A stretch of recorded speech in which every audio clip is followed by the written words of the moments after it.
Hey, welcome to the No Sitting on the Sideline Dad Live podcast. We're starting a few minutes early. Well, we'll wait a couple of minutes. I just want to introduce my guest, Brian Penso. Brian, thanks for being on the podcast today. I appreciate the invite, sir. Thank you. Well, we're going to start in a minute in a live video, but I just wait for everybody to get here. So, how's the weather down in Texas? I mean, you must be hot today, right? You in Texas right now? It's just a little bit warm here.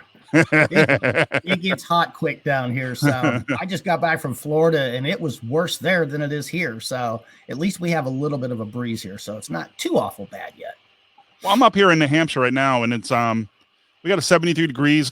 It's not like actually kind of nice today because the next week it'll be 90 and quite humid. So it's gonna be warm next week. That's a nice temperature. That is a real nice temperature. You know, that 65 to 75, that's pure gold right there. I mean, I can actually turn the AC off and I won't die for an hour. So that's always a good. Yeah, ours run constantly down here, even through the evening. Well, that's wake up in the morning and it's 80 degrees. Oh, that's not a great way to start off. All right. Well, what we'll do is get going. I'll do the intro and we'll get into the podcast. Sounds like a winner. Welcome to a live recording of the No Sitting on the Sideline Dad podcast. Today on the podcast, my guest, Brian Penso, the author Who Are You and Why? The Evolution of You. Brian, also coach, mentor, public speaker, serial entrepreneur. Welcome to the podcast, Brian. Well, thank you, sir. Pleasure to be here. I appreciate the invite. I kind of like the title of your book. Who are you and why? Because it's important. Who are you? Because some people never know who the heck they are. And why? Why are they who they are? Yeah, a lot of times people don't understand that success in life is based upon knowing yourself. It's not so much as knowing your surroundings or the people around you. You have to pay attention to those, but it's more important to know who you are and how you got there. And that's why I wrote the book. It's kind of a stepping stone layout. It's 10 chapters to give people an idea of who they are, what manipulations and what things took place to kind of steer them in the direction that they went in, which is not necessarily the direction that they wanted to go in. So that is the eye opener of the book at the beginning. And then there's steps in there that show people how to take the measures it takes to start changing their viewpoints and asking themselves, why do I think the way I do? That's a very important question that people do not ask themselves. Well, it's interesting too, reading some of your book, and I was wondering, because, life's a journey and stuff like that. And you mentioned something about pro bass fishing, like bass tournament. What was that like? I was kind of curious. I've always want to know because I have a hard time fishing with my son. It's like I tie the hook and throw it in there. And I might cheat a little bit and buy the minnows. There you go. I was kind of curious about that journey because that was, that's part of your journey also. Right. That was actually the foundation of my journey. As a young man, I watched professional fishing on TV as a kid, and I said, that's what I want to do. But I also realized that took a lot of money and it took a lot of time and freedom, which that's why I went to entrepreneur route, because I knew that I had to have money and I had to have the time to take off and go however I pleased. I have fished all over the United States. I fished the top tours in the United States, FLW, PAA, back in the day, Bassmasters, and I have fished against the best in the world. I've done fairly well. I got burnt out on it about 7 years ago and took a break. I'm actually looking to get back into it, but it's an absolute rush. I've met some unbelievable people. I have fished some of the most beautiful water that you'll ever want to be on in Kentucky, Tennessee, Arkansas. It was a rush to actually fish against my idols that I watched on TV as a kid. But that was my goal. That was the end point that I had to stay focused on in order to push me through my own journey and deal with all my ups and downs. Well, it's interesting too. It says the foundation of your story. So and foundation is important. What is somebody who's thinking about trying to figure who they are and try to establish a good foundation? Well, they like I said, they have to look internally. Where are you at? Do people trust you? Are your ethics good? How are your morals? When you tell somebody something, can they take it to the bank? Or they say, oh, John said he was going to be there at 4:00, but you know how he is. He's not going to get there till 4:45. Well, if people can't trust you in just a personal basis, they'll never trust you in a bigger basis, whether it's a business, whether it's a meeting, whether it's, your input on an idea. So first and foremost, we have to establish ourselves on putting ourselves, our own checks and balances in. How is my word? How are my ethics? Do I do what I say and say what I do? And once you start to get that narrowed down, your journey is going to start to take a little bit different direction. You're going to find that you're going to associate with more people that you are picking and choosing yourself, and spending a little less time around the people that are being negative, telling you not to do that. Oh, don't go look for another job. Don't start that business. What if it fails? That's the kind of stuff that you have to be able to recognize and cut it loose. That's interesting. I was thinking about that. People are telling them, that'll never work. You watch a TV show or commercial or read a book. I'm like, that's a great idea. I really want to try that. And they're like, that's stupid. That will never work. What kind of, why do you think people do that? It's because they're miserable in their own lives. They really have nothing to offer, and they do not want to see anybody else be successful. It's the crabs in the bucket syndrome. Guy wants to step out of the bucket, and the crab starts crawling up. Well, all of the other crabs aren't so happy about that, so they grab him and pull him back down. Successful people always have a bullseye on them, and the higher up the ladder you go, the more your butt gets exposed, and the more you become a target, because people don't want to see you succeed. They'll smile in your face and shove a spike in your back, because it's just kind of a covert way to keep people suppressed, which is bad. And you have to learn to start recognizing that.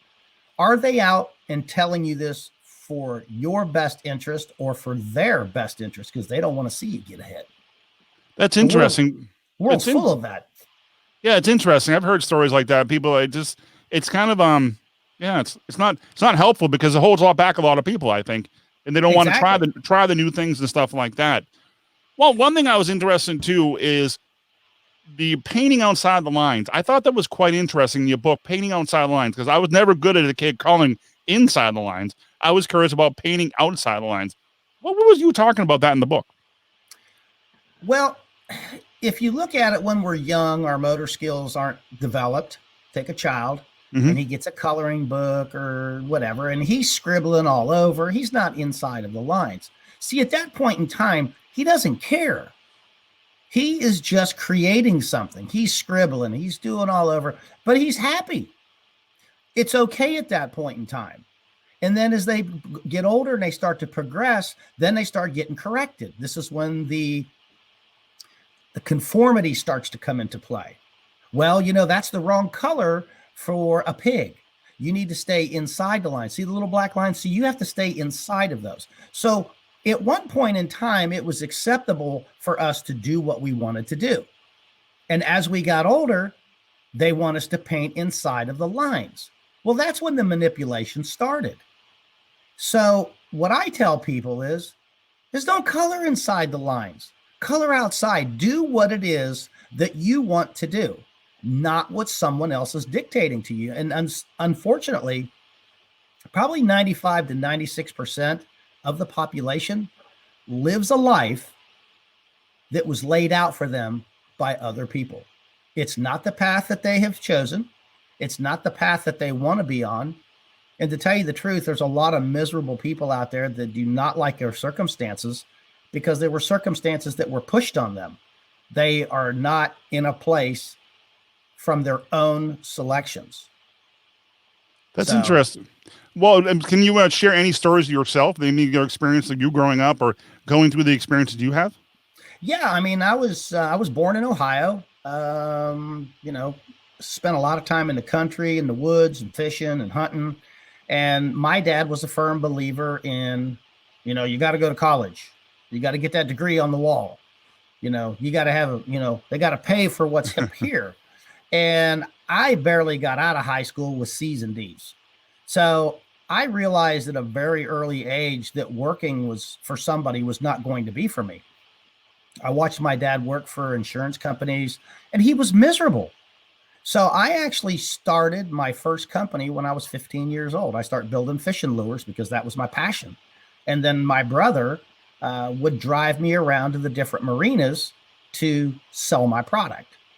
And so that's where I start stepping out of the box. It's like, oh no, you gotta go to school, gotta go to college. I said, I can't even stand high school. How am I going to spend 8 years in college?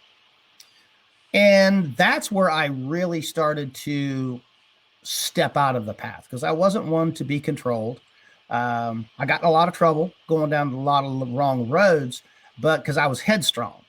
So when people told me that I couldn't do something, of course I would prove them wrong. But that system for me paid off, because I haven't had a job in 30 years. I've got multiple companies. I've got one massive company here in Houston, and we manufacture concrete products, and we ship all over the United States to some very high roller clientele, because we're custom fabricators. I build exactly to the T what it is that they want. And that's why people trust me to do these massive projects, huge apartment complexes and that sort of thing. So as far as stepping out goes, I knew what I wanted to do at an early age. I wanted to fish professionally.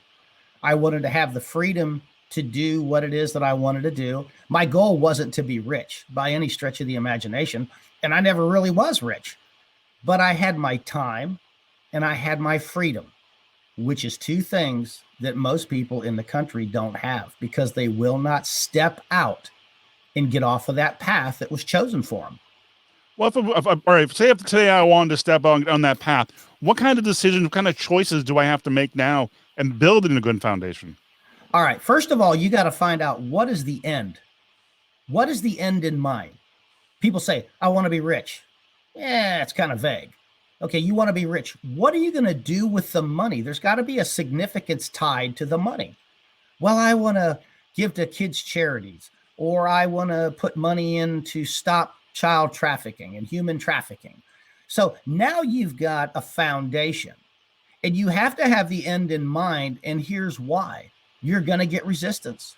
The roads are going to be washed out. You're going to have trees across the trails. You're going to have all kinds of things that are going to stop you or attempt to stop you on your journey.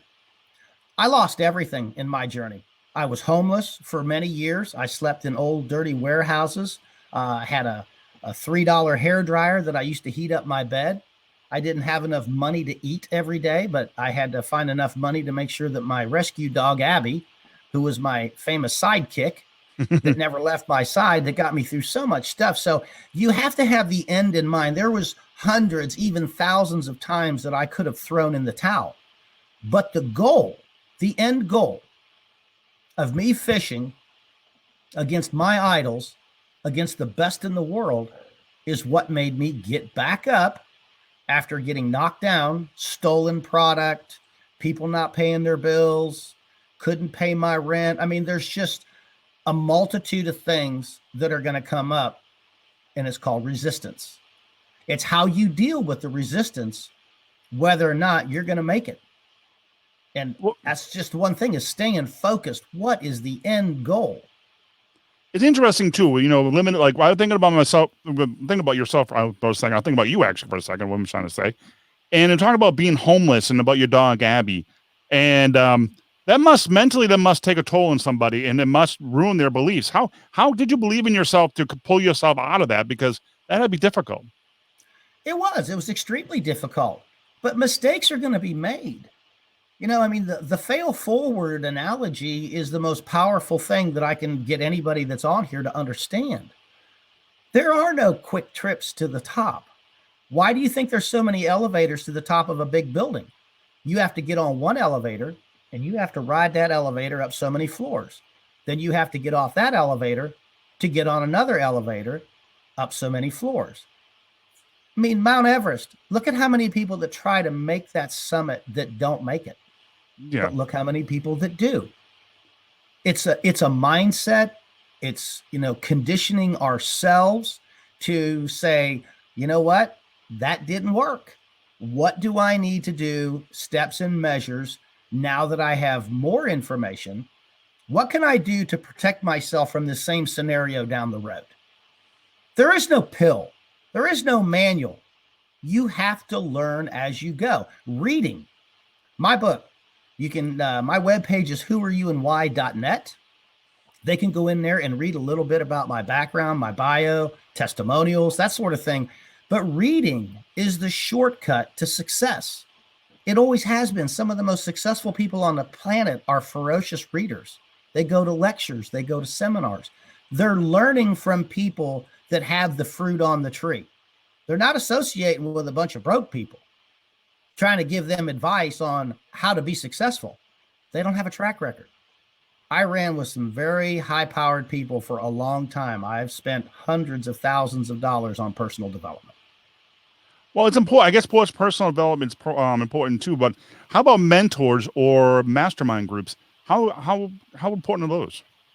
Oh, you can't even put a dollar value on a mentor. If people out there do not have a mentor of some sort, they need to get one. A mastermind, you got to be very careful when you build one. I have about 5 people in mind.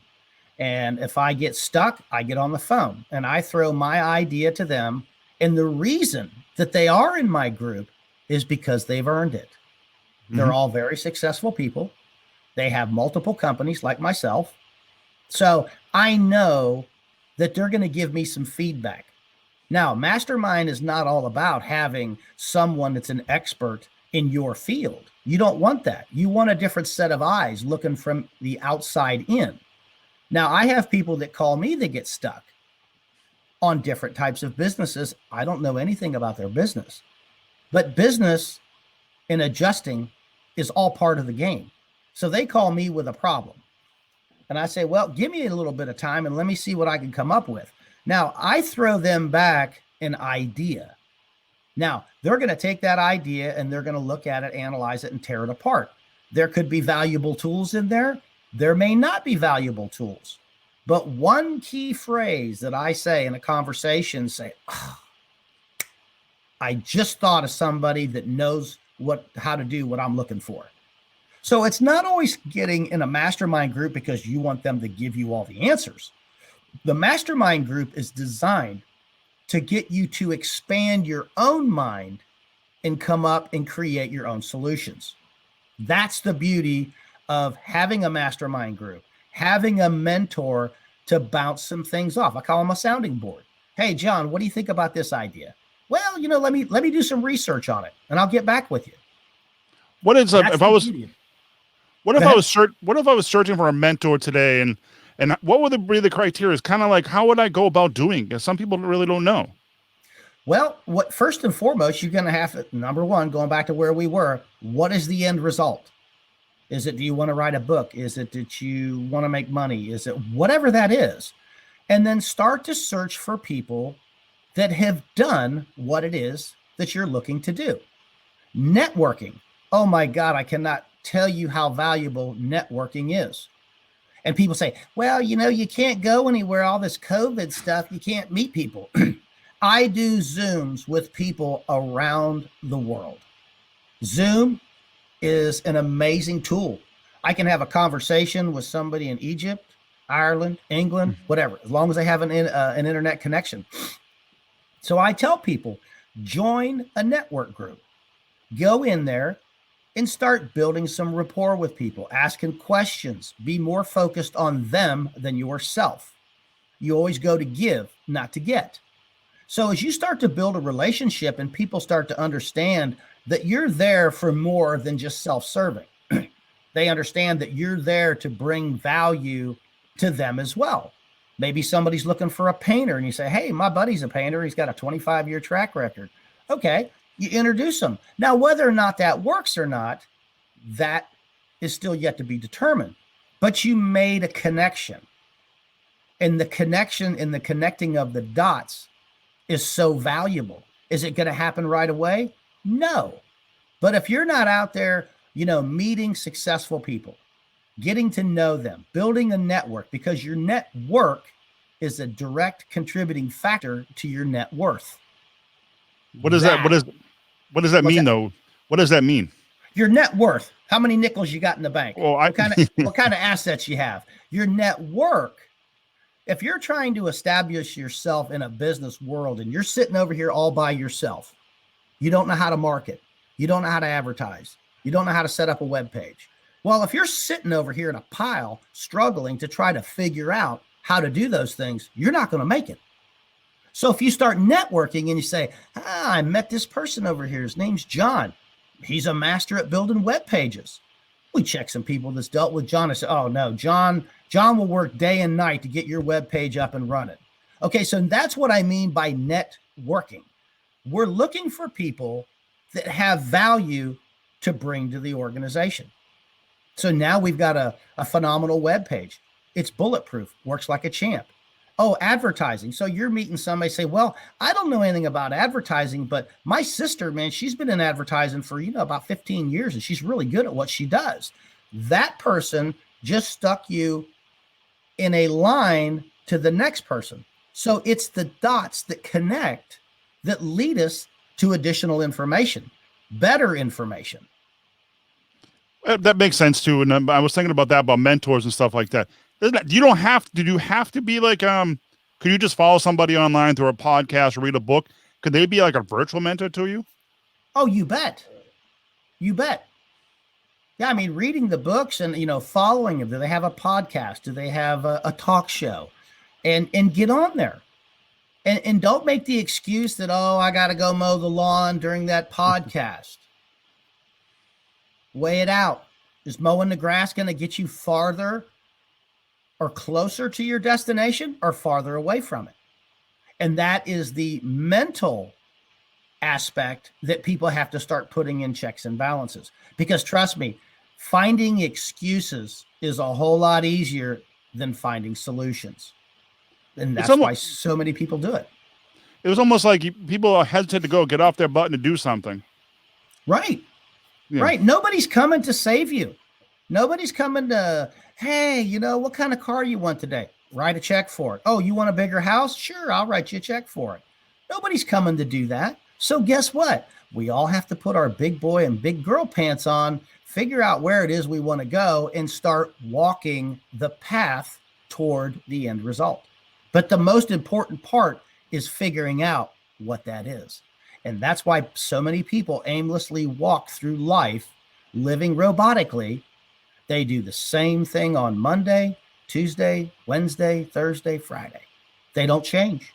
It's because they do not have the end in mind. It was interesting too. Also reading the book, I was reading about goals and the law of attraction. It was very fascinating. What is that all about? The law of attraction, this can get very deep. Mm-hmm. The general population does not understand that the mind is so powerful with its communication.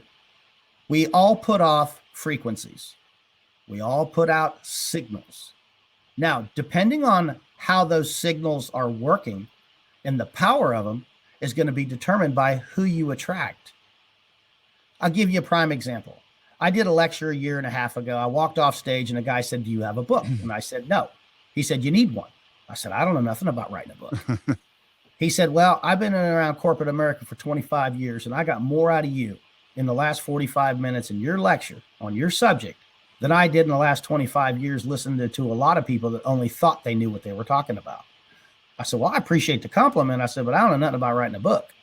So that's as far as it went. And then I said, well, I guess it's time to write a book, because he was probably number 35 or 40. That was all I did. That's all I did. I made a decision mentally to say, yes, it's time to write a book. 2 days later, I'm on Facebook, and an advertisement came through for a group or an organization of some very high-powered leaders, one being Les Brown. Absolutely love that guy. He is just a phenomenal speaker. Mm-hmm. And I signed up for it. I got VIP tickets, sat up in the front. I go to this show. It was called Mastery of Greatness. So if it's personal development, I'm a sponge. I want to go. The 3-day lecture was how to properly write, submit, and release a book. Oh, wow. And nothing in the advertisement said anything about writing a book. It just said personal development. Les Brown. So that's what I mean by attraction. I simply made the decision that I was going to do something. And I actually attracted something into my own personal space that led me to someone that could help me accomplish what the goal was that I had set. I didn't go out looking. Mhm. That's the power of the laws of attraction, or a creation as well. I mean, you can create things and you can attract things, but it's a matter of how clear your mind is and how focused you are. Because think about it. There's people out doing drugs all the time, and they're drinking and they're doing things that they shouldn't be doing. What do? They attract bad things.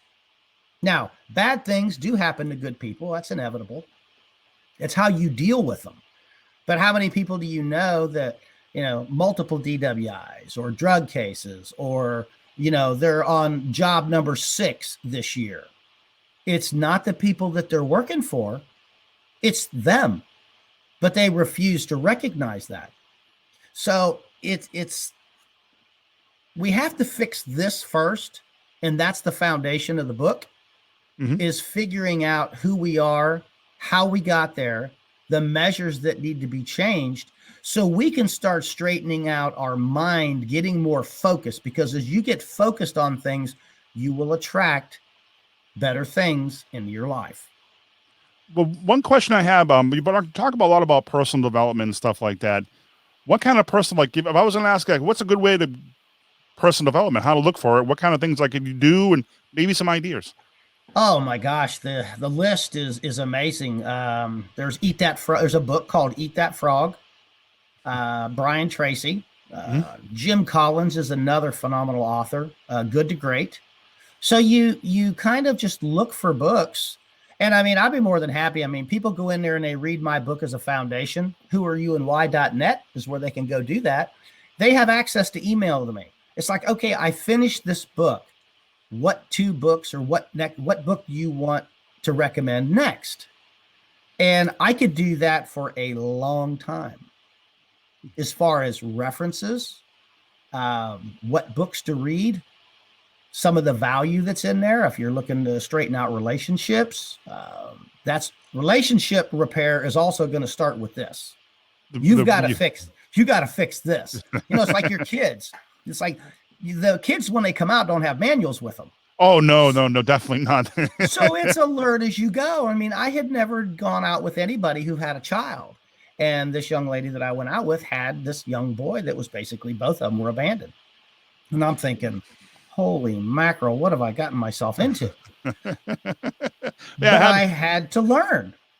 Yeah, it's like doing this live. This is the first live live interview of the podcast. I'm learning as I'm going, and I'm trying. It's a different kind of format for me.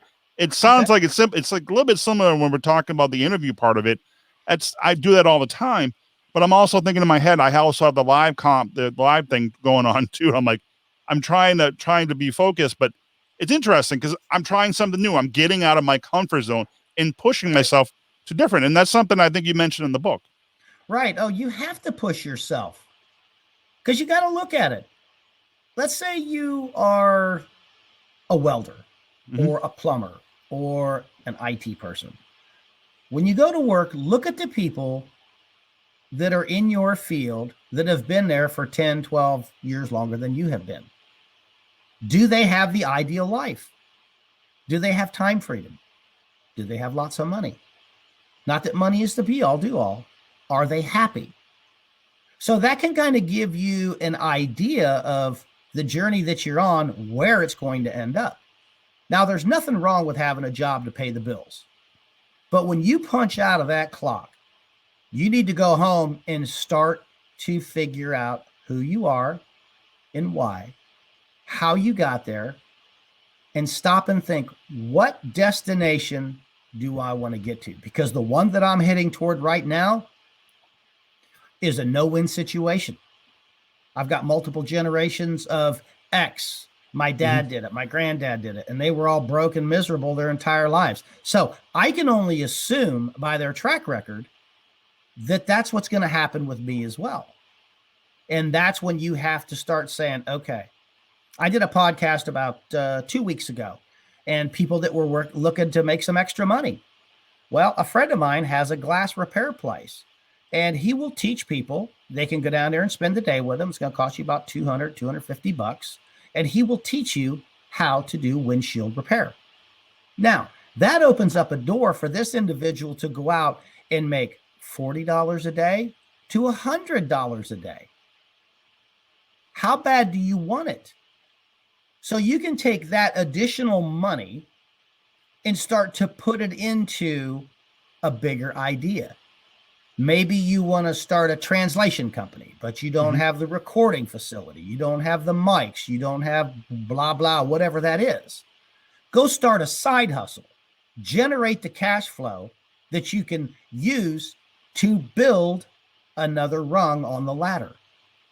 Success is always based upon stepping stones or rungs on a ladder. So hustle it up.